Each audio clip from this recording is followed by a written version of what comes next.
구독, 좋아요.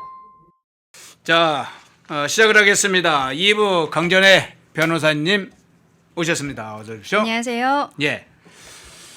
이 문제부터 좀 시작을 해보죠. 선관위부터 먼저 좀 문제를 진단해보고 또 네. 다른 현황들 여러 가지로 지금 잠실을 중심으로 한 투쟁 관련된 상황 살펴보죠. 자, 한국일보 이것 보도 노트북 다시 한번 연결해 주시겠어요? 이 부분과 연관해서 한번 살펴보겠습니다.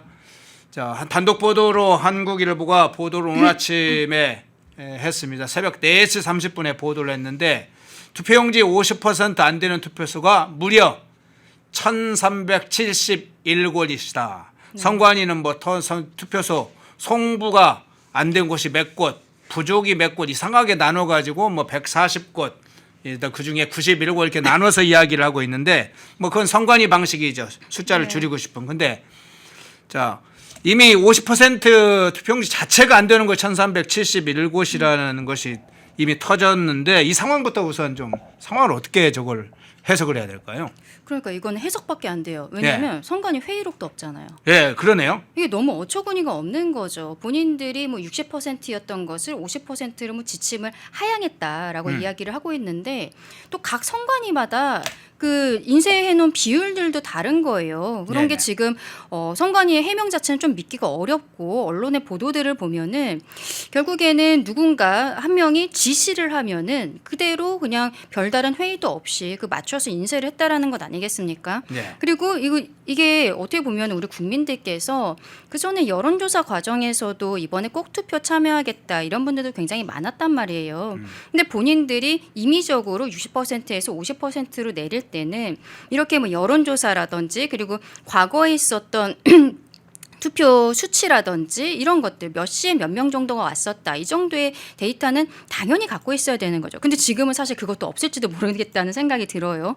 이런 것들을 가지고서는 총체적으로 책임감 있게 회의를 해서 회의록을 남기고 거기에 따라서 또 예산 같은 것들을 집행을 해야 되는데 그러한 자료들이 전혀 없다는 사실들 그리고 또 붙여서 인쇄비 각 투표소마다 500만 원씩으로 일괄적으로 적용이 되었는데 네. 이 500만 원이라는 예산도 이게 정말로 투표 용지 인쇄에만 들어갔는지 확인이 안 된다는 거예요. 왜냐하면은 이것도 결국에는 소모품 구입, 공공요금 임차료 이런 거랑 다 퉁쳐서 하나의 예산으로만 들어가게 돼 있다는 거죠. 그러면 여기에 대해서는 감사가 안 이루어지니까 이런 일들이 있다라고 저는 개인적으로 생각을 하는데요. 지금 정부에서 국회에서 국정조사 하겠다 그리고 특검도 하겠다라고 이야기하지만 실질적으로 나오는 자료가 뭐가 있어야 규정에 위반되고 이런 이야기들을 할 수 있는데 네. 자료 자체가 거의 없는 것이 아닌가 이런 생각도 듭니다. 예. 지금 말씀하시는 것처럼 그러면 중앙선관위의 회의록조차 없다. 그러면 선관위 네. 차원에서 결정을 하지 않았고 이 용지 하한선 관련해서 중앙선관위가 지침을 내린 후에 사실은 인쇄 작업 관련해서 50% 미만이나 또는 한선으로 이렇게 투표 용지를 인쇄하게 하는 게 선관위 결정, 시군구 단위의 선관위가 다 네. 있는데 결정이 아니고 내부 실무자들이 그냥 결정해서 나중에 그냥 선관위한테 통보를 했다. 이런 식으로 알려지고 있어요. 그러니까요. 네. 이런 게 말이 안 되는 거죠. 그리고 50%가 안 되는 데도 있었다라는 거잖아요. 예. 100단위는 절삭을 해갖고는 49점 몇 %만 인쇄를 해놓은 데들도 있다라고 이야기를 하고 있고 이거는 글쎄요. 이제 선관위 사건에 대해서는 결국에는 수사가 이루어져야 되지만 말씀드린 것처럼 자료가 없다는 것에 대해서는 좀 이해하기 어려운 부분들이 있고 그리고 우리 유권자들께서 이해가 안 되는 게 왜 지금 이런 형태로 인쇄용지가 이제 부족하고 투표용지가 부족하고 사람들이 투표를 못하는 이런 지역들이 네. 보수 유권자들이 많이 살고 있다라고 알려지고 있는 이런 지역들에 집중되어 있는 것인가 이런 것들도 이해가 안 되는 부분들이 분명히 있는 거거든요. 그러니까 여기에 대해서도 결국에는 수사가 이루어져야 되지만 지금으로서는 좀 기다려야 되는 상황이 아닌가 답답하시겠지만 그런 상황이 아닌가 생각합니다. 예, 다른 장면 한번 볼까요? 지역선관위의 예산 인쇄 용지 인쇄비 문제도 지금 저희가 됐는데요. 네. 지역선관위 일괄적으로 500만 원을 지급을 했다 이렇게 지금 알려고 있는데 대개 이제 용지의 인쇄비라는 게 여러 가지 유권자 수, 실제 이런 것에 비례해서 배급을 해야 될 텐데, 배분을 해야 될 텐데 이 문제 어떻게 보세요? 그 지역별로 투표를 하시는 분들의 숫자가 당연히 또 다른 거잖아요. 예, 그러면은 투표용지 인쇄 예산은 투표용지 단가, 그러니까 뭐 한 장당 뭐 몇십 원 뭐 이렇게 단가가 있을 것이고, 그리고 예상 선거인 수를 곱해가지고 당연히 지역별로 이 예산은 달라야 되는데, 이거는 재보궐선거 지역구에 대한 문제거든요. 재보궐선거 하는 데에다가는 그냥 일괄적으로 500만 원씩 들어갔다라고 하는 거예요. 그리고 아까 제가 말씀드린 것처럼 이 500만 원 중에서 인쇄용지 인쇄를 하는 데 들어간 비용이 얼마인지 확인이 안 되는 거죠. 이게 왜냐하면은 회계에 투표용지 인쇄비를 별도로 배정을 하지 않았다고 합니다. 선관위에서는 13억 747만 원 이거를 운영비로 책정을 했는데 네. 이 13억의 운영비 안에 인쇄비가 들어가 있는 거예요. 근데 항목별로의 어떠한 영수증 같은 것들을 첨부하는 형태가 아니기 때문에 지금 여기에 대해서도 확인 자체가 어렵다라는 이야기들이 나오고 있는 거죠. 지금 나오고 있는 바로 저 부분입니다. 예. 자, 투표소 문제도 생기고 여러 가지도 발생을 하고 있습니다. 그런데 오늘 이제 대학 문제를 한번 좀 이야기를 해보면, 오늘 이제 대학들이 시국 선언을 하고 네. 뭐 이제 대자보라 용어보다는 경문이라는 용어를 쓰는 게, 대자보는 중국 용어다 해서 이제 우리 박상철 평론가는 경문이라고 해주면 좋겠다고 하는데, 120여 개 대학에서 이미 곳곳에 이제 경문을 붙이면서 이번 사태에 대해서 나서고 있는데, 지금 이번 대학생들이 나서는 것이 지금 2030이 주축이 돼 있습니다만 대학 간에서 이렇게 나서는 상황이 전국에 미치는 영향은 어떻게 보세요? 오늘 저녁 6시에 전국의 12개 대학 총학생회가 각 캠퍼스에서 시국선언을 발표한다고 합니다. 학교들은 뭐 연세대, 고려대, 서울대, 뭐 성균관대 이렇게 많은 학교들이 참여를 하고 있는데, 개인적으로는 앞으로 다른 학교들도 순차적으로 참여를 할 것이라고 생각이 들고요. 네. 지금 대학생들이 기말고사 기간이에요. 기말고사 기간이 이제 이번 주 다음 주면 다 마무리가 되는데 이 좀 상황이 길어질 것으로 보이고, 학생들의 시험 기간이 끝나면은 더 들불처럼 들고 일어나게 되지 않을까 싶습니다. 사실은 굉장히 부끄러운 일이죠. 어른들이 만들어 놓은 기존의 시스템들 지금의 청년들이 믿지 못하기 때문에, 그래서 올림픽공원으로 청년들이 나오고 있는 것이고, 그리고 본인들의 목소리를 이렇게 강하게 내고 있는 것이라는 생각이 드는데요. 지금 저는 되게 답답한 게, 저희 국민의힘에서는 처음부터 특검 그리고 국정조사에 대해서 강하게 이야기를 했는데 민주당은 이해를 좀 잘 못하겠어요. 굉장히 뜨뜨미지근한 반응들을 보이고 있거든요. 좀 시간을 살펴보면은 처음 이제 우리 선거하는 날 저녁 9시에 사무총장이 3분짜리 사과문을 발표를 했습니다. 네. 그런데 그거는 어느 국민도 받아들일 수가 없는 내용이었죠. 당시에 국민의힘 장동혁 대표 같은 경우에는 중앙선관위를 찾아갔어요. 그랬더니 중앙선관위에서 장동혁 대표 못 들어오게 봉쇄를 해놨는데 그걸 정말 6탄으로 뚫고서 들어갔거든요. 그런데 중앙선관위원장이 하는 얘기가, 이거의 권한은 서울시 선관위에 있다. 장동혁 대표는 어쩔 수 없이 나와서 또 서울시 선관위로 찾아가고 계속적으로 세게 문제 제기를 하니까 밤 12시부터 선관위가 회의를 시작을 했습니다. 네. 회의를 하고, 그리고 새벽 4시경에 이 사건에 대해서는 재선거를 해야 되는 사건은 아니라고 판단했다라는 결론을 내렸죠. 그리고 오전 7시에는 이제 뭐 오세훈 시장이 결국에는 당선권으로 들어가는 모습들을 보였는데, 민주당에서는 왜 국민의힘이 갑자기 말이 바뀌었냐, 오세훈 시장이 당선권이 되니까 갑자기 재선거 얘기를 안 하는 거 아니냐라고 얘기를 하는데, 그게 아닌 거죠. 순서상으로 말씀드린 것처럼 이미 새벽 4시에 선관위에서는 재선거 안 하겠다라고 이야기를 한 거예요. 그러니까 일단은 그 결론에 대해서는 지금으로서는 바로 뒤바꿀 수는 없는 거잖아요. 우리는 특검 그리고 국정조사를 통해서 충분한 자료를 확보를 해서 그 다음에 재선거든 무엇이든 다시 이야기를 해야 되는 상황인데, 민주당은 그때까지도 뭘 했냐면은요, 정청래 당대표 나서지도 않았어요. 조승래 사무총장이 여기에 대해서 처음에는 뭐라고 얘기했냐면, 재선거 같은 것들은 일고의 가치도 없다. 이렇게만 이야기를 했단 말이죠. 그렇죠. 그리고 그때 그 무렵에 민주당 쪽 패널들은 저녁에 방송에 나가서 그때는 이제 오세훈 후보가 크게 지고 있을 때였으니까 이거 어차피 결론 뒤집히기도 어려운 상황인데 그러면은 공직선거법상 재선거를 하는 요건이 안 된다. 이런 얘기를 하는 거예요. 저는 당시에 민주당이 쉬쉬하면서 선관위도 사무총장 명의로 3분 사과문만 낸 상황이었잖아요. 서로 간에 쉬쉬하면서 이 일을 얼레벌레 넘어가려고 했었던 것이 아닌가라는 생각이 강하게 드는 거죠.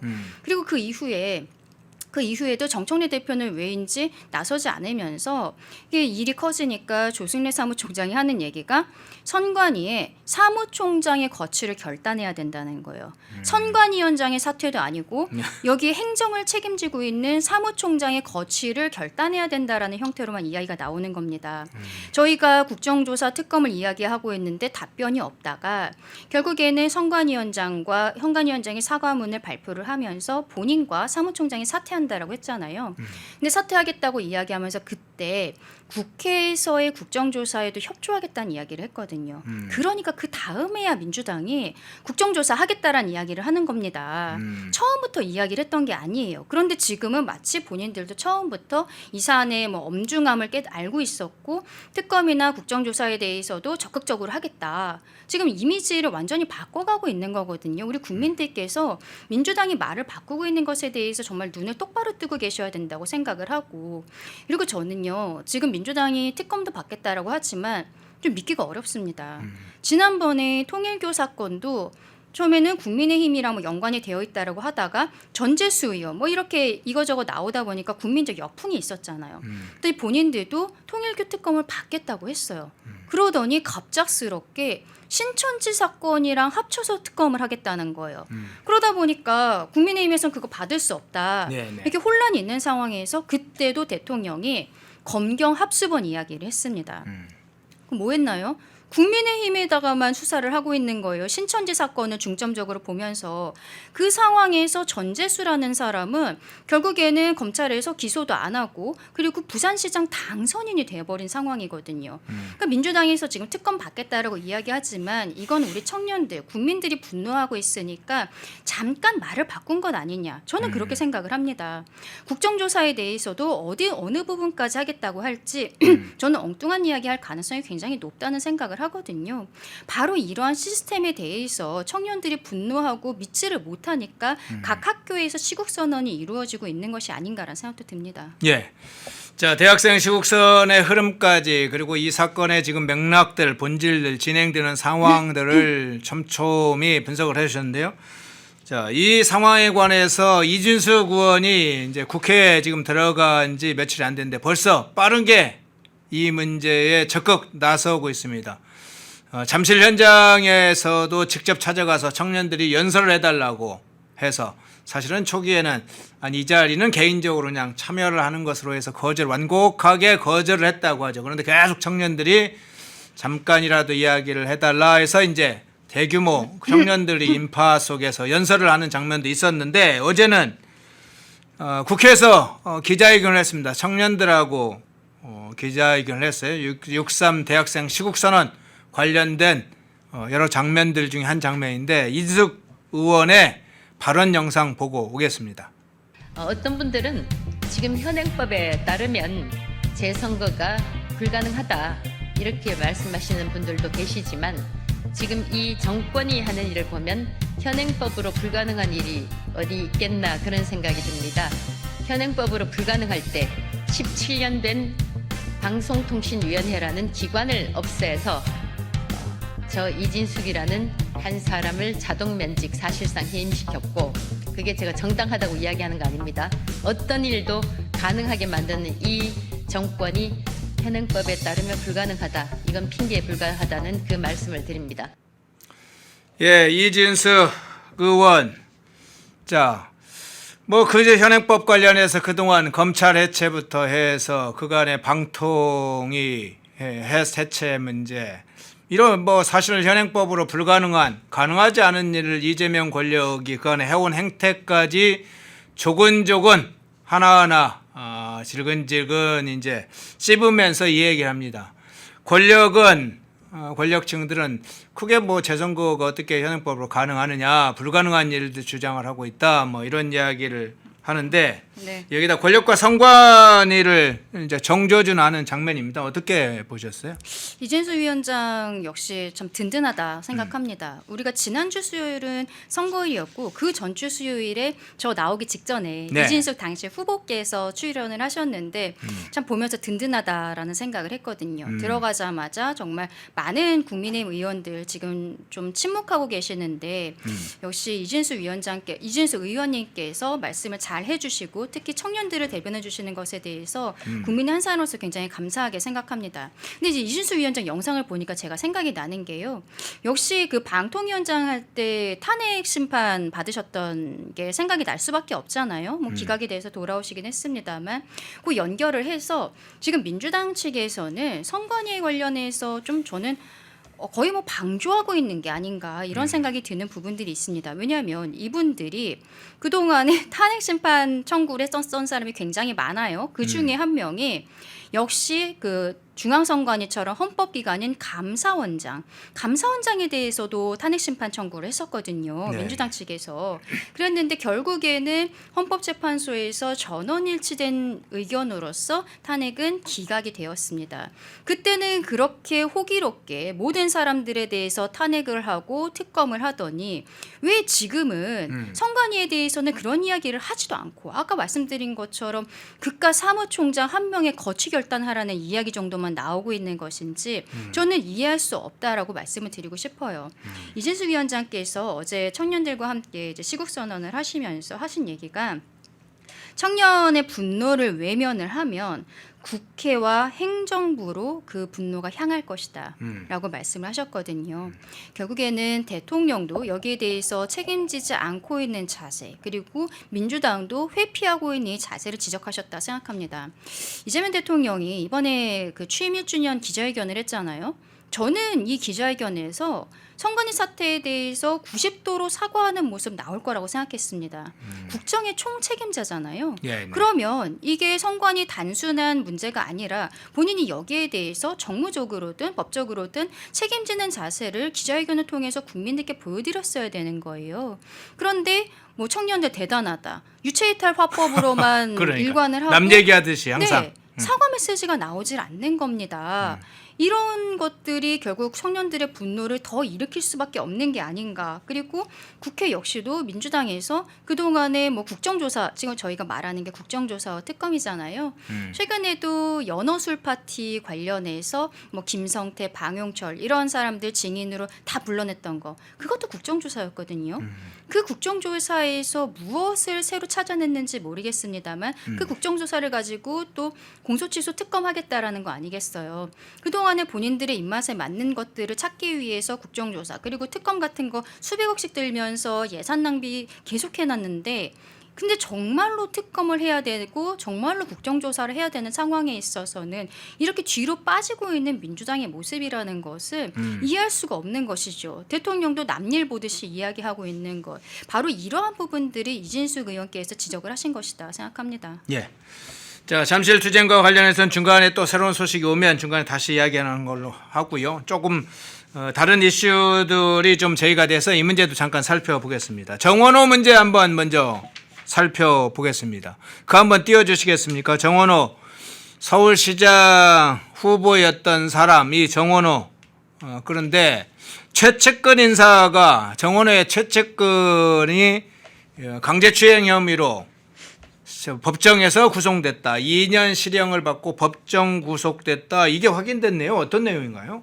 이 정원호 후보 당시 네. 후보도 사실은 뭐 예전에 양천구청장의 비서였을 때 외박 논란 이런 것들이 있어서 이번 선거 과정에서 굉장히 큰 이슈가 있었죠. 네. 이번에 구속됐다는 사람도요. 결국에는 민주당 쪽에서 성동구의 사무국장 이런 걸 하고 국회의원 보좌진을 했었던 당에서 오래 있었던 사람입니다. 근데 이 사람이 정원호 구청장 시절에 성동 미래 일자리라는 기관이 만들어졌어요. 여기에 대표를 했었던 사람이거든요. 이 미래 일자리 같은 경우에는 구청에서 공공지분이 80% 그리고 민간지분 20%로 만든 기관인데 이런 데 기관장으로 들어갔다는 것은 결국에는 선거 과정에서 도와줬었던 유력 인사들에게 자리를 준 것이다라는 생각을 할 수밖에 없습니다.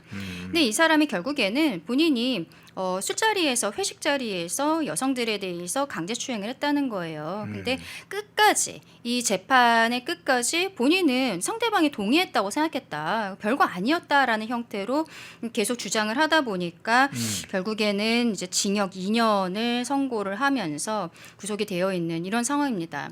근데 결국에는 이제는 정원호라는 사람은 뭐 더 이상 우리가 중앙뉴스에서 볼 필요는 없는 사람이잖아요. 굳이 네. 이 이야기를 이 이슈를 들고 나온 거는 저는 장경태 의원 사건이 생각이 나더라고요. 이분 지금은 무소속이잖아요. 초반에는 민주당 측에서 정청래 대표의 측근이어서인지 모르겠습니다만 계속적으로 감싸는 듯한 모습을 보이다가 이제 뭐 결국에 검찰로 사건이 넘어가고 경찰에서 이게 유죄 판단이 있으니까 검찰로 사건이 넘어간 건데 그때서야 민주당에서 제명을 하는 징계 내부 징계가 이루어졌었거든요. 네. 근데 그 다음에도 수사가 어떻게 이루어지고 있는지 꽤 오래된 일인데 참 지지부진합니다. 지금 민주당 쪽 사람들 같은 경우에는 왜 이렇게 수사가 오래 걸리는지 모르겠어요. 김병기 의원도 마찬가지였잖아요.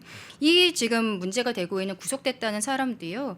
작년 한 3월, 4월 정도부터 재판이 이루어졌거든요. 네. 이러한 강제추행 사건이 1년씩이나 재판이 길어진다는 일도 사실상 법조계에서는 그렇게 종종 있는 일은 아니에요. 몇 차례 하지 않고 선고를 하기 때문에 한 서너 달 정도면 끝날 사건인데 이게 왜 민주당 쪽 인사들에겐 이렇게 가는지 모르겠고 결국에는 뉴스에 이런 것들이 나오는 거는 민주당 측에서 그동안에 이야기했었던 본인들이 소수자 인권을 중시하고 뭐 여성 인권 중시하고 이런 얘기하지만 굉장히 좀 모순된 모습들 보이고 있는 것 피해 호소인이라는 단어를 민주당 현직 여성 의원들이 세상에 없던 단어를 만들어냈었던 것 이런 부조리함들을 지적하고 있는 상황이다 생각합니다. 예. 자, 그런데 정원호 하면 지금 여러 가지 사건이 있었잖아요. 칸쿤 사태라고 불리는 칸쿤 전원호도 네. 있고 굿당 문제도 있고 고액 후원금 문제도 있고 선거에서 이게 상당히 자세하게 지금 보도가 됐는데 뭐 떨어졌다고 낙선했다고 이게 끝날 일은 아닌 것 같은데. 그거는 수사 받아야죠. 그리고 네. 고액 후원자 말씀하셨으니까 예. 저 깜빡할 뻔했네요. 아까 성동 미래 일자리 있잖아요. 예. 이 기관의 대표였다라고 구속된 사람에 대해서 제가 말씀드렸는데 공공지분 80% 그리고 민간지분 20%인데 이 민간지분이 그 정원호 후보 고액 후원자가 들어가 있어요. 그러니까 본인들과 관련된 사람들로 만든 기관이 아닌가라는 생각이 들 수밖에 없는 거죠.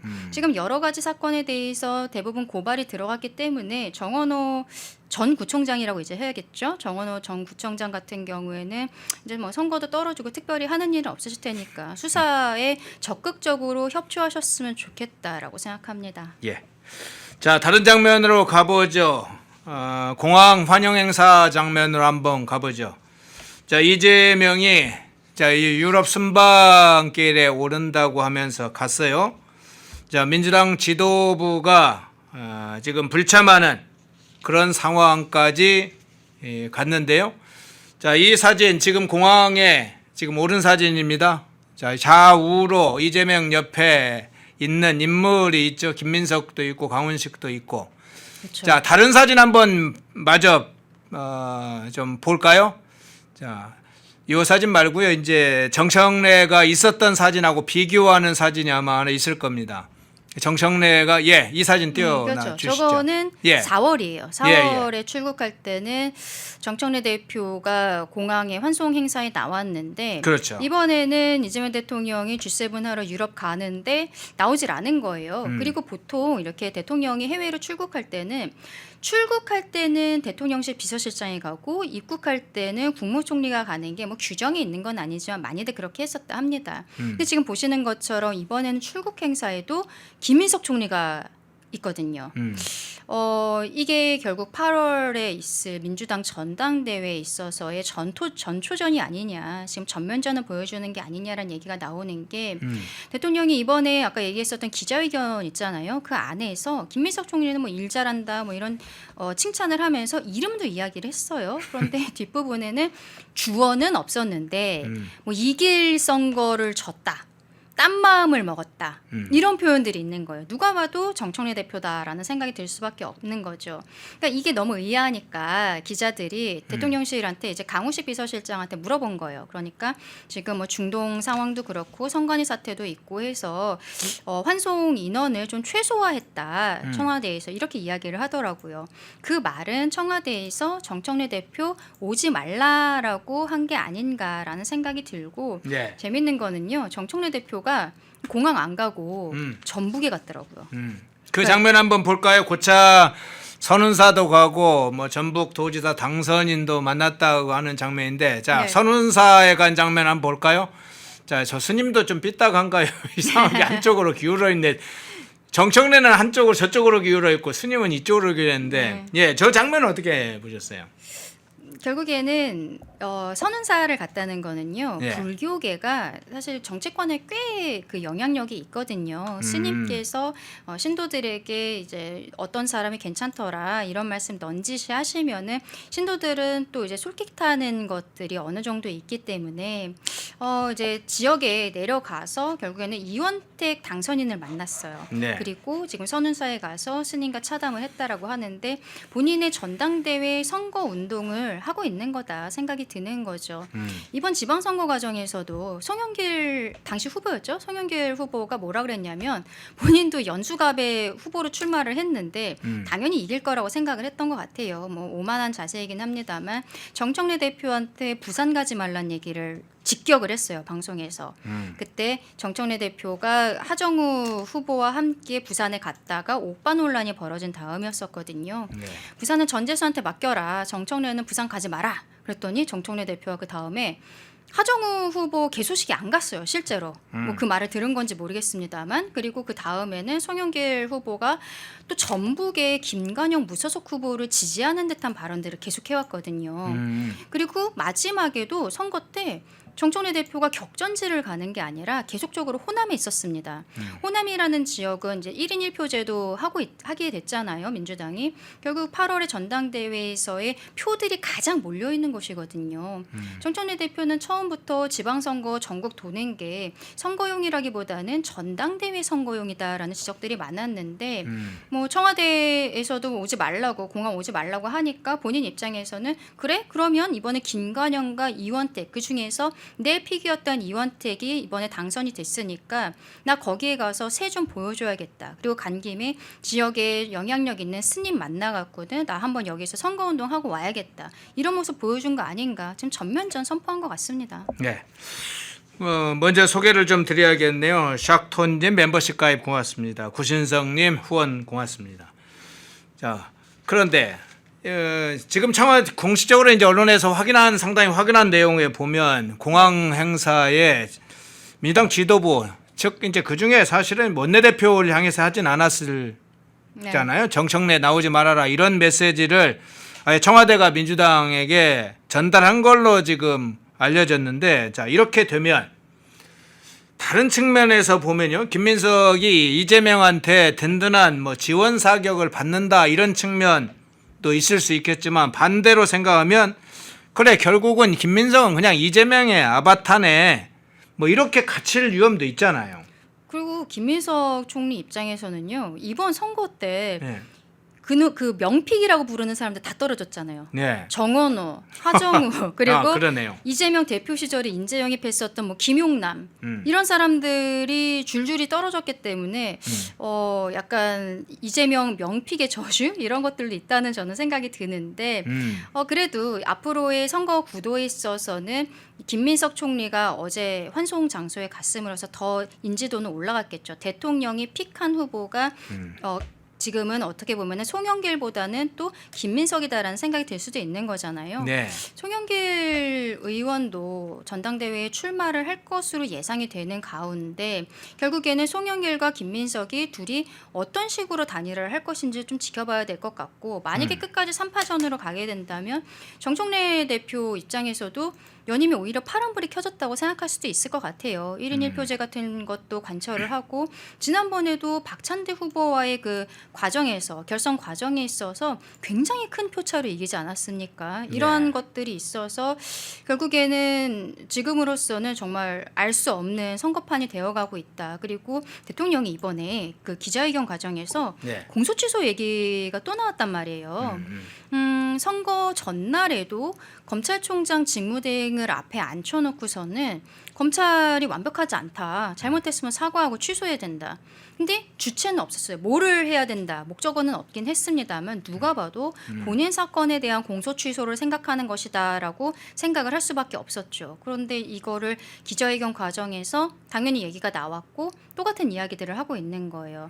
그러면 이 이야기가 기자회견에서 대통령이 다시 강하게 이야기를 한 거는 이번 전당대회에서 명픽으로서 나가기 위해서는 대통령에 대한 공소취소 특검법을 언제까지 마무리하겠다라는 걸 공약으로 내놔라. 이런 지시를 한 게 아닌가 싶거든요. 정청래 대표 스스로가 지난 전당대회에서 박찬대 후보랑 경쟁을 할 때 검찰개혁 추석밥상에 올리겠다. 네. 이런 이야기를 했었어요. 네. 이재명 대통령도 대선 과정에서 공약으로 그냥 검찰개혁 하겠다라고 하지 언제까지 하겠다라는 얘기는 안 했었거든요. 굉장히 좀 급하게 진행하는 거 아니냐라는 지적들이 있었지만 결국에는 본인이 원하는 대로 방향을 좀 맞춘 것은 사실이잖아요. 그러면 이번에도 아마 공소취소 특검에 대해서 누가 언제까지 하는 걸 공약으로 내걸지도 좀 지켜봐야 되지 않나 싶습니다. 예. 자, 다른 주제 이화영 주제 좀 한번 잠깐 좀 살펴보겠습니다. 이화영 네. 전 경기도 평화부지사 관련한 이야기가 좀 나오는데 지금 재판이 진행되고 있잖아요. 근데 이재명 쪼개기 후원 얘기도 나오고 네. 궁금한 건 이제 국민참여재판을 왜 국민참여 재판도 좀 궁금한데 우선 이재명 쪼개기 후원 관련해서 쌍방울 관계자들이 구체적 증언들이 나오고 있네요. 어떻게 그렇죠. 어떤 지금 내용이 나오고 있어요? 지난번에 대북 송금 사건과 관련해서는 형을 확정을 받아서 지금 교도소에 살고 있는 상황인데요. 지금 재판이 8일부터 시작이 됐어요. 국민참여재판 열흘 동안 하거든요. 이거는 나머지 혐의점들에 대해서 하는 겁니다. 이 국민참여재판은 보통 하루 정도만 끝나요. 왜냐하면 배심원들이 일을 빠지고서 오셔야 되니까 아침부터 시작해서 밤 늦은 시간에 결론을 내고 이런 형태로 하는데 워낙 혐의점들이 많고 증인들도 나와야 되는 사람들이 많아서 예. 지금 열흘짜리 국민참여재판은 대한민국에 이 제도를 도입한 이래로 최초라고 알고 있거든요. 아, 그렇군요. 어쨌든 앞으로 여러 가지 다른 혐의점들도 하는데 말씀하시는 것처럼 네. 이 쪼개기 후원 관련해서 어제도 증인 신문이 있었어요. 거기에 방용철 부회장이 출석을 했었거든요. 증인으로 나와서 수사기관에서 했던 얘기랑 똑같은 얘기를 했습니다. 민주당에서 듣고 싶지 않은 얘기죠. 결국에는 김성태 회장이 방용철 부회장한테 이재명 대선 후보에게 후원을 해야 된다. 그리고 후원 방식은 이화영 부지사에게 물어봐라. 그래서 이화영 부지사랑 연락을 하니까 이화영 부지사가 이거는 기관이 아니라 개인 명의로 해야 된다. 이런 얘기를 해서 방용철 부회장이 본인 그리고 본인의 배우자 그리고 임원들의 배우자 이런 형태로 해서 쪼개기로 후원이 들어갔다. 이런 답변들을 했거든요. 그리고 이번에 이 국민참여재판이요. 아직까지는 뉴스에 크게 나오지 않는데 19일 날 마무리되고 아마 그 무렵에 선고할 거로 보이거든요. 근데 그 과정에 이번에 가장 중요한 혐의점이 뭐냐면 국회에 나와서 위증했다는 혐의가 있어요. 연어술 파티 관련해서 이화영 부지사가 이화영 씨가 국회에 나와서 뭐 회유를 받기 위해서 이런 형태로 뭐 연어술 파티 있었다 얘기했던 게 사실이냐 아니냐 이게 이번 판결에 나오거든요.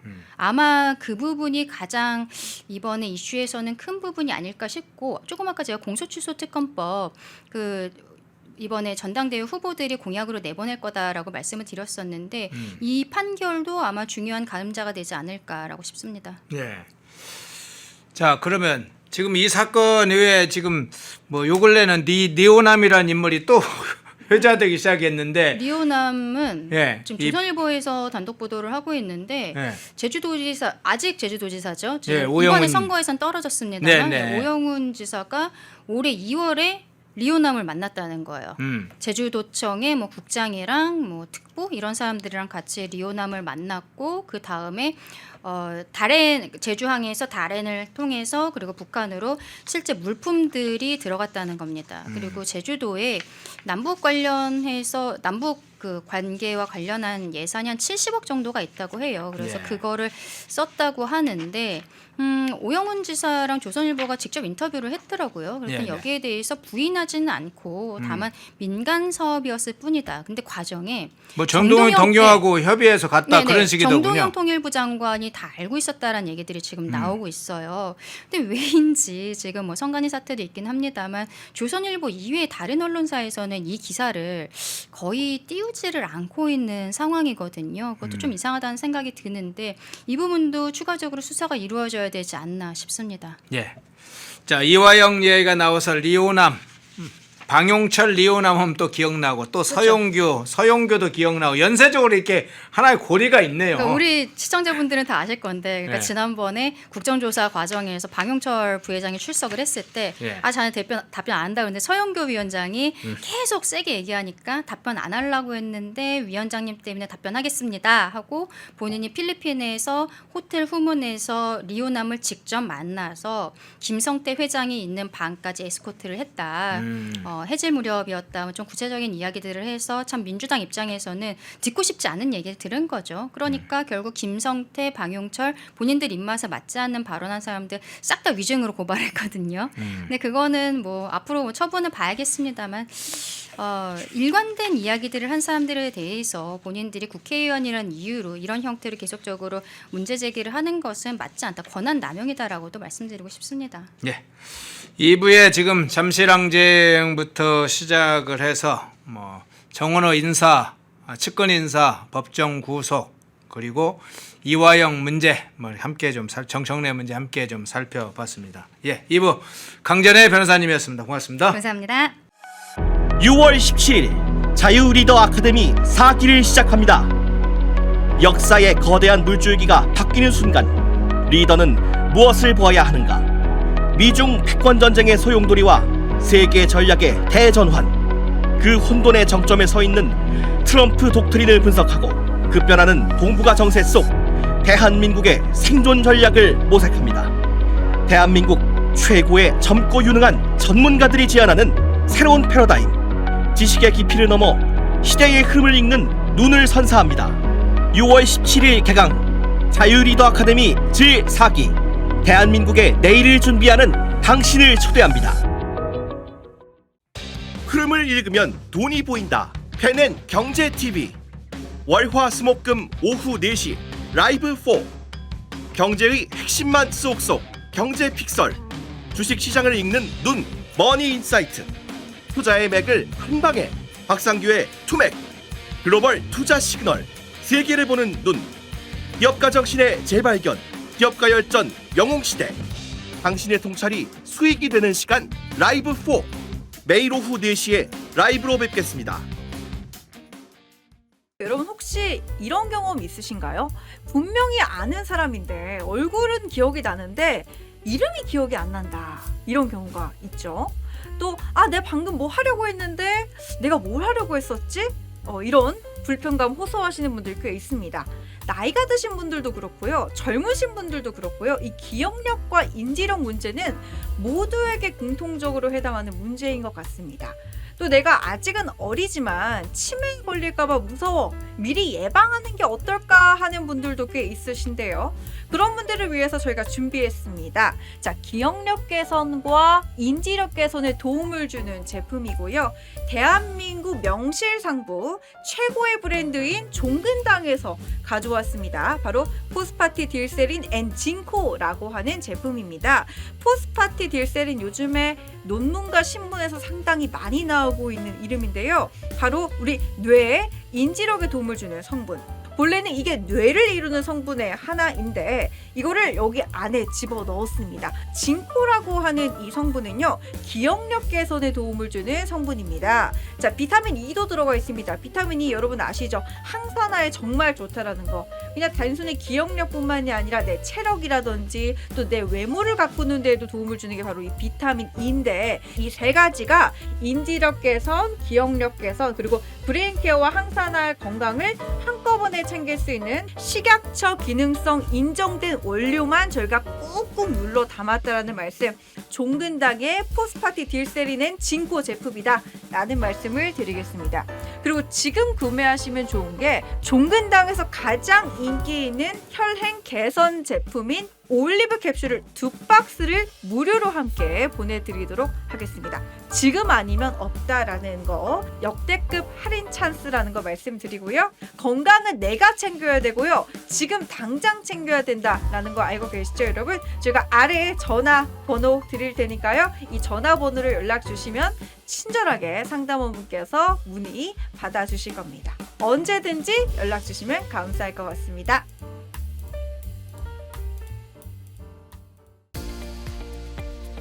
시청자 여러분 안녕하십니까. 펜앤마이크 선우윤호 기자입니다. 제가 오늘 이 자리에 서게 된 이유는 제 손에 들려있는 참외를 소개하기 위해서 섰는데요. 이 참외가 성주 용암 참외입니다. 당도 보장입니다. 제가 직접 먹어봤는데 와, 꿀맛이 장난이 아니었어요. 심지어 이 40년 전통의 명인이 정성으로 키워서 그런지 더욱더 맛있고 달고 시원했던 참외였습니다. 이 참외 저희 펜앤마이크 특가로 구매하시면은 3kg에 24,900원, 5kg에 38,900원에 구매가 가능하십니다. 벌써부터 이 제 손에 들려있는 것만 보더라도 맛있어 보이고 시원해 보이고 굉장히 달달할 것 같은 이 성주 용암 참외 1522-1331 1522-1331로 전화주시면은 간편하게 구매 및 문의 상담 가능하시니까 많은 관심 부탁드리도록 하겠습니다. 펜앤마이크에서 추천하는 영상도 보고 가세요. 다른 영상도 즐기시려면 구독 버튼을 꼭 눌러주세요.